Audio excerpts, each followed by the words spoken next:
A leader here. In fact, I was the anti-leader. In fact, I was politically the opposite of the majority of the leaders here. We live in traditionally a very Republican area. If you said, if you were sitting here 5, 6, 7 years ago and said, let's see, who could we get to come here who is the poster boy for the opposite of, of these people? I mean, I'm on that poster. You can look it up.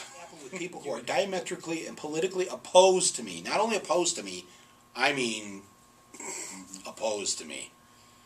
And yet, it happened. So now, what else could happen with people that are less maybe out on the limb as I have been from the traditional ways? You know, what else could just the average person do here to say, damn it, this is unacceptable that the students at Traverse Heights Elementary School, that 80% of them live below the federal poverty line and are eligible for that school lunch. Unacceptable.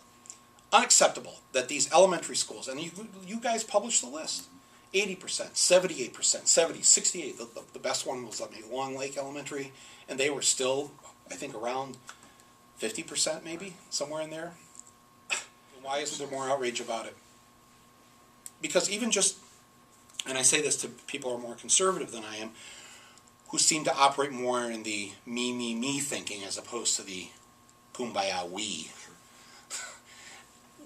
Why can't, I would like to try and convince them that it is in their own selfish interest to have those children not living in poverty and growing up in poverty and having an education system that's broke, that is going to then create them as adults to be not very productive members of society, which will then make society a not very safe place for the rest of us. But there are examples throughout this country of visionary people, of real leaders, who come into office and they say,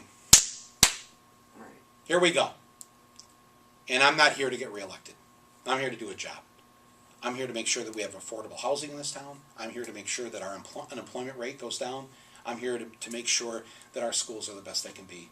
And I reject living in a society where 80% of our kids are poor.